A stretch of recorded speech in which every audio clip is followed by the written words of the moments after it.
ଶ୍ରୀଯୁକ୍ତ ସୁଶାନ୍ତ ସାହୁଙ୍କୁ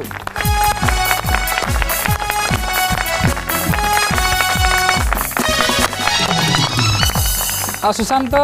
ଆମେ ଯେମିତିକି ଜାଣିଛୁ ଆପଣ ନିକଟ ଅତୀତରେ ବିବାହ କରିଛନ୍ତି ଆଉ ଆମେ ଆପଣଙ୍କ ବିବାହ ଉତ୍ସବରେ ଦେଖିଛୁ ଆପଣଙ୍କର ଅନେକ ଶାଳୀ ଥିଲେ ଆଉ ଆପଣ କେତେ କଷ୍ଟ ସ୍ୱୀକାର କରି ତା ଭିତରୁ ଆପଣ ପତ୍ନୀକୁ ବାଛିଛନ୍ତି ଅନ୍ୟମାନଙ୍କୁ କେମିତି ତ୍ୟାଗ କରିଛନ୍ତି ସେ କଷ୍ଟ ଆମେ ଅବଶ୍ୟ ବୁଝିପାରୁଛୁ ତେବେ ଆପଣ ଆପଣଙ୍କ ଶାଳୀଙ୍କ ପ୍ରଶଂସାରେ କ'ଣ କହିବେ? ନାଇଁ ମୁଁ ଦେଖିଲି ଆପଣ ମୋ ଶାଳୀକି ଭଲ ଲକ୍ଷ୍ୟ କରିଛନ୍ତି ବହୁତ ଶାଳୀ ଅଛନ୍ତି ତ ମୁଳାର ସାର୍ ନମସ୍କାର ଜ୍ଞାନ ଭାଇ ନମସ୍କାର ରମାକାନ୍ତ ସାର୍ ନମସ୍କାର ଖାସ୍ ଶାଳୀ ପାଇଁ କହିବି ବୋଲି ଆଜି ଆସିଛି ବାଃ ବାଃ ବାଃ ସ୍ୱାଗତ ଆଜ୍ଞା ଯେମିତି କଲମ ଥାଇକି କିଛି ଲାଭ ନାହିଁ ନଥିଲେ ସେଥିରେ କାଳି ଯେମିତି କଲମ ଥାଇକି କିଛି ଲାଭ ନାହିଁ ନଥିଲେ ସେଥିରେ କାଳି ସେମିତି ଶ୍ୱଶୁର ଘରଟା ଥାଇ ଲାଭ ନାହିଁ ନଥିଲେ ବାଡ଼ୁଅ ଶାଳୀ ବାଃ ବାଃ ବାଃ ବାଃ ତ କଥାରେ ଅଛି ଆପଣମାନେ କେଇଟାକୁ ଭଲ ପାଆନ୍ତି ମୁଁ ଜାଣିନି ମୁଁ କିନ୍ତୁ ସବୁବେଳେ ଦୁଇଟାକୁ ଭଲ ପାଏ ଗୋଟେ ହେଉଛି ଏ ନ ହସିଲେ ବିଦ୍ୟାରାୟଣ ଦେଖୁଥିବା ସମସ୍ତ ଦର୍ଶକମାନଙ୍କର ତାଳିକି ଆଉ ଗୋଟେ ହେଉଛି ମୋ ନିଜ ଶାଳୀକି ବାଃ ବାଃ ବଢିଆ ତ ରୂପାଜନ ପରି ଶାଳୀଟିଏ ଥିଲେ ସ୍ତ୍ରୀ କାଳି ହେଲେ ଚଳିବ ବାଃ ରୂପାଜନ ପରି ଶାଳୀଟିଏ ଥିଲେ ସ୍ତ୍ରୀ କାଳି ହେଲେ ଚଳିବ ଶାରଦ ଧାନ ତ ମାଡ଼ ଖାଇଗଲେ ଡାଳ ଧାନ ତ ଫଳିବ ସିଏ ଗୋରି ହଉ ଅବା କାଳି ଭିଣେଇ ଆଗରେ ସଦା ସର୍ବଦା ସୁନ୍ଦର ଦିଶୋଇ ଶାଳୀ ବାଃ ବାଃ ଶାଳୀଲୋ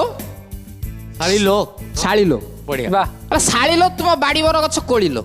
ବାଃ ଶାଳୀଲୋ ତୁମ ବାଡ଼ି ବଡ଼ ଗଛ କୋଳିଲୋ ହେଲେ ଦୁଃଖ ଲାଗେ ମତେ ପାଚିଗଲେ ତତେ ଆଉ କିଏ ନବ ତୋଳିଲୋ ଶାଳୀଲୋ ବାଃ ସ୍ତ୍ରୀଠୁ ବଳି ଭଲ ମୋ ଶାଳୀ ଘରକୁ ଯେବେ ଆସେ ସ୍ତ୍ରୀଠୁ ବଳି ଭଲ ମୋ ଶାଳୀ ଘରକୁ ଯେବେ ଆସେ ହପ୍ତାଏ ପାଇଁ ତା ଘରେ କହି ମୋ ଘରେ ରହେ ମାସେ ବାଃ ବାଃ ବାଃ ଧନ୍ୟ କହିବ ମୋ ଶାଳୀକି ବାଃ ଧନ୍ୟ କହିବ ମୋ ଶାଳୀକି ଆଉ ଧନ୍ୟତାର ପାକ ସ୍ଥଳୀକି 1.5 କିଲୋ ମାଂସ ହଜମ କରିବ ଘଣ୍ଟାକ ଭିତରେ ଗିଳିକି ବାଃ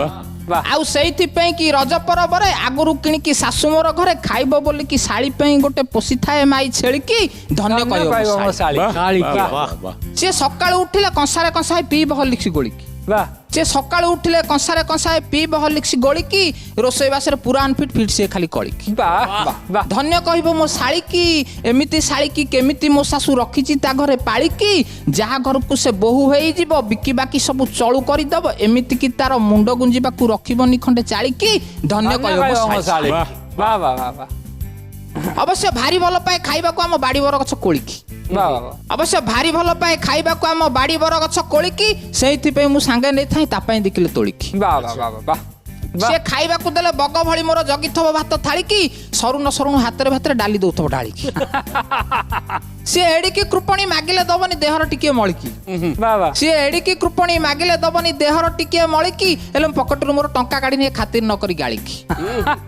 ଧନ୍ୟ କହିବ ମୋ ଶାଳୀକି ଟାଣ କରି ପଦେ କଥା କହିଦେଲେ ତା ଦେହରେ ଯିବ ଗଳିକି ଋଷିକି ଶୋଇବ 3 ଦିନ ଘର ଭିତରକୁ ବାଟ ଗିଳିକି